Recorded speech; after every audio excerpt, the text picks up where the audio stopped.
And welcome back to ABC 15 Now. A new report out today finds graduated licensing programs for teen drivers in all 50 states could save 2,000 lives a year. According to the National Safety Council, the number is 50 here in Arizona.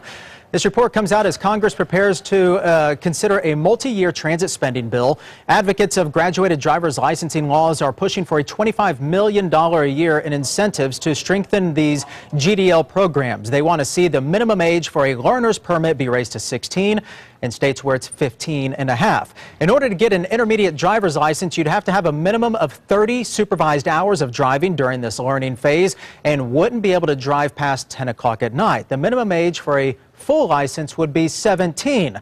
Considering the car crashes are the leading cause of deaths in the U.S., do you think minimum driving ages should be raised? 16 for a permit, 17 for a full license, or are you happy with the way things are? Tim and Willie joining us from Camel Country 108.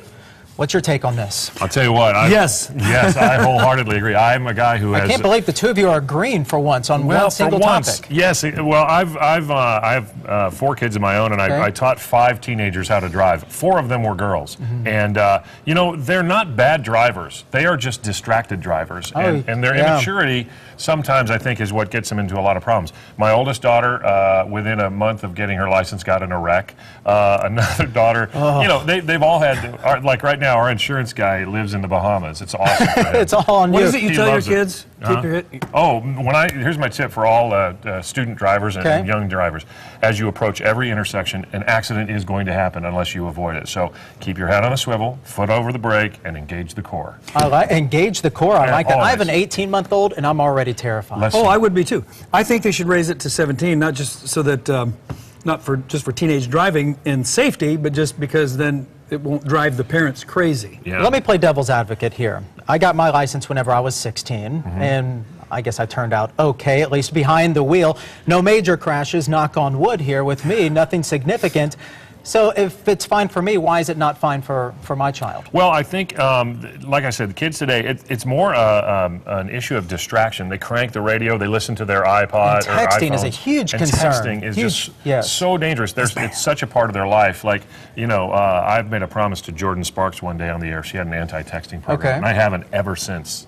Anyway, but no, you got to pull over. You cannot text. It's illegal in Phoenix. It's so hard to get through that is extremely dangerous. And you know, I think at 17 they're a little bit more mature than they were at 16. It's a shade of gray, but I think it's really a better idea. Valid argument. You know what? Allstate actually heard that we were doing this because we posted on our Facebook page. I have an email here from Allstate that says more than 81,000 people were killed in crashes involving drivers between the ages of 15 and 20.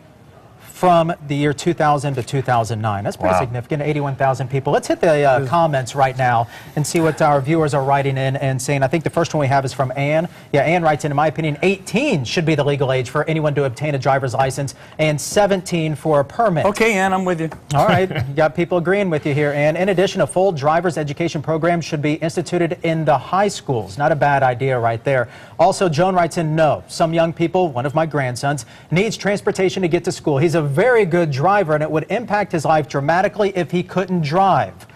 How far does he live from school, I wonder? I don't know. A lot of people rely on that, though. And Herman writes in, doesn't matter what age you are, people drive bad no matter how old you are. There are some concerning drivers, at least in the valley, that I've come across. True. Yeah. Okay. We still have some very interesting topics to get to. I'm joined by Tim and Willie from Camel Country 108.